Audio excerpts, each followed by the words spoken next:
Hello, today we are going to discuss one individual's experiences in the postbellum South. John Q. Anderson writes in the introduction to Writing the War, most Americans consider the Civil War to be largely a military and political event, a matter of battles and boundaries, officers and statesmen. As the centennial observance of the conflict would demonstrate, only half a dozen years later, guns and sabers, generals and presidents, strategies and tactics absorbed the attention of both scholars and the broader public. But even as the 4 years of centennial reenactments and ceremonies wore on, American life was changing in a way that would alter historical perspectives and new approaches to the study of the Civil War.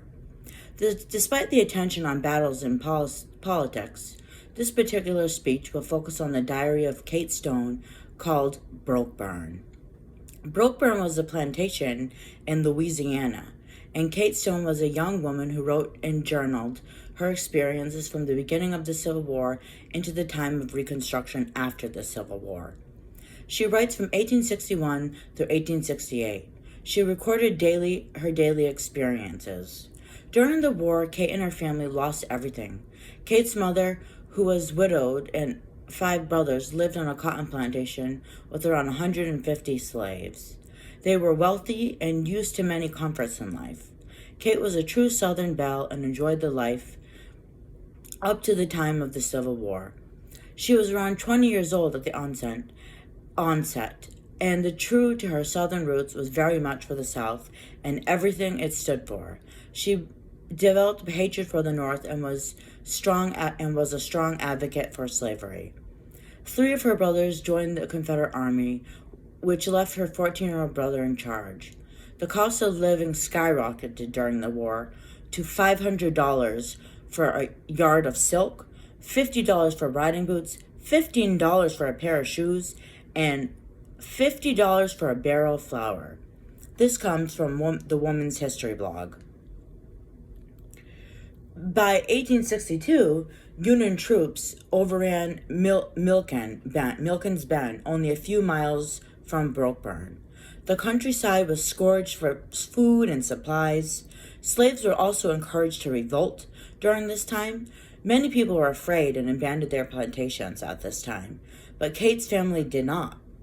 Although she was pro-slavery, she was not surprised that they desired to leave at this time. She wrote, "If I were in their place, I would do the same." Eventually, she couldn't stay there either and fled to Texas for refuge. Yet, right before they left, she learned of one of her brother's death during the war. She lost everything she loved during the war, and the South, which she truly loved, was devastated. She was devastated for the South's loss of the war. When they eventually returned to Louisiana after the war, everything was changed. It was extremely difficult to regain the plantation with the problem of high labor wages, high water, and cotton worms. African Americans were now charging $20 to $25 for men, in addition to some of their old,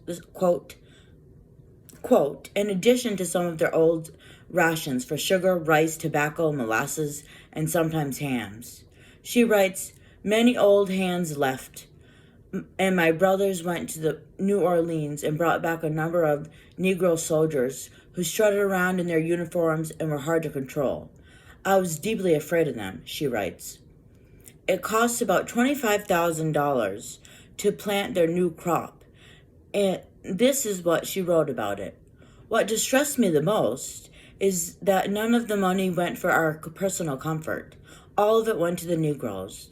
Mama would buy only necessity for the table and the plainest clothes for our family. No luxury, no furniture, carpets, or anything." Page 369 in Brokeburn, in her diary on Brokeburn.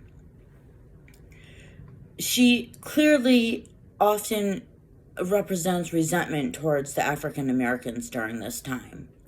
Her brothers often lost money planting and had to do a lot of physical labor themselves.